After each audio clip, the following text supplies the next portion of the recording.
Sa video ito, pag-usapan natin kung paano mag-adjust ng throttle free play or maluwag na silinyador sa ating mga motor. So ginawa po natin ng video ito dahil kanina lang naghiram ako ng motor sa kapatid ko at medyo nangalay ako sa kanyang throttle or sa pagsisilinyador dahil kung mapapansin nyo, napakaluwag ng free play po niya. Yung epekto po nito base na rin sa actual experience ko kanina, medyo nangalay ako at sumakit yung kamay ko dahil na rin napakalaking ikot yung kailangan natin para mapa-under natin yung motor. Ayan, kung makikita nyo, ang luwag. Dito kay Scarlett natin na halos wala ng free play, nasa 1mm to 2mm lang siguro. Kaya naman kapag binira natin, agad larga or agad arangkada. So hindi po normal na napakalaki po ng free play ng ating mga silinyador dahil may epekto po ito sa ating pagmamaneho. Also, nakakangalay din. So base sa manual, yung standard na free play nito is nasa 2mm to 6mm yung layo ng distansya ng free play. Pero basic lang naman yung palatandaan natin pag alam nating sobrang laki na ng free play. Pag nangangalay na tayo at kung makikita nyo, napakalaki na ng ikot. Nagtatanong naman po kung bakit lumalaki yung free play ng ating mga throttle. Yun po ay dahil sa katagalan ng panahon nababanat po itong wire na to na nagiging sanhi na lumuwag po itong free play. So para ma-adjust po natin yan, either maluwagan or masikipan, dito sa part na to sa ilalim ng ating mga silinyador, ayan yung wire po niya, may dalawang wire po dyan.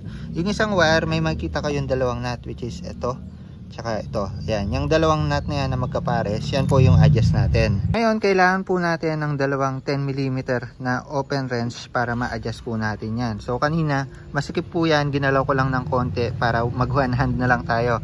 Sa isang kamay lang gagamitin natin pang video. Basically, itong isang tool, ipit natin dito, ayan, tapos yung gagalawin natin or luluwagan, itong part na to muna. So ito, sa pagluwag nito, ang ikot po niyan is pa ganyan. Ayan, sana nasundan nyo. From dito sa ilalim, ikot po siya papunta sa taas.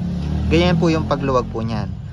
So pag naluwagan na po natin yan, hindi pa po ma-adjust yung free play nito. Yung talagang mag-a-adjust po niyan is itong kabilang nut po natin. So itong kabilang nut po natin, para mag-adjust po siya at masikipan po ito, yung magiging ikot po natin is pabaligtad. And sa ginawa natin dito sa kanina, pabaligtad. And sa ganyang paraan, kung makikita nyo, liliit na po ng liliit yung free play po natin. Ayan, maluwag pa. Maluwag pa. Ayan, ikutin lang po natin hanggang sa makuha po natin yung tamang free play na gusto natin. Approximately, basta konting galaw lang, konting ikot lang. Wag naman yung sobrang higpit. Kasi dapat may free play talaga yan. Ayan, konti na lang, konti pa. Yun, siguro okay na to. Konti na lang. So, yan, pag okay na, ilalak ulit natin siya gamit itong nut na to. So ito, parang ito lang yung pinakalock po niya para hindi na po magalaw-galaw ito. Kaya naman minsan kapag hindi po natin hinigpitan ng todo yan, pwedeng magalaw po ulit yan at lumuwag yung free play po natin. Kaya isecure po natin yung lock nut po niya dito. Ayan. Tapos pwede na po natin siyang ilock. So gamitan lang natin ulit ng tools dito pang ipit, tapos ilalak po natin siya sa direction na to. Ayan, ganito yung pag-ikot po natin dito para mag-lock po yan.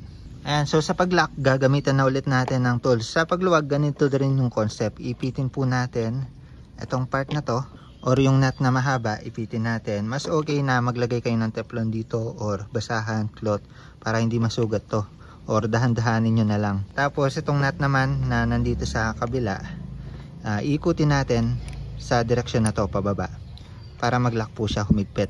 Kabaligtaran lang kapag luluwagan. Ayan. Para magtagpo po sila, mag-meet sa gitna at humigpit. Ayan. So sa ganyang paraan, di na po yan agad-agad gagalaw. Tapos usog lang po natin itong parang plastic part na to. Thread po natin siya dito sa dulo.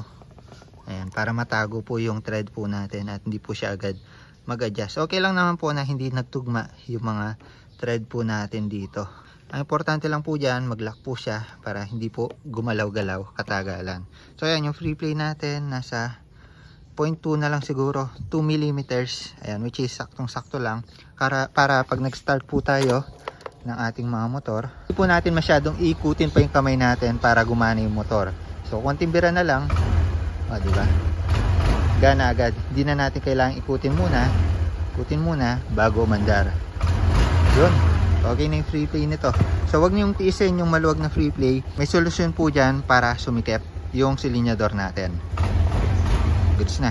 The more click, the more you know pag-adjust ng free play or maluwag na silinyador ng ating mga motor. Bye bye.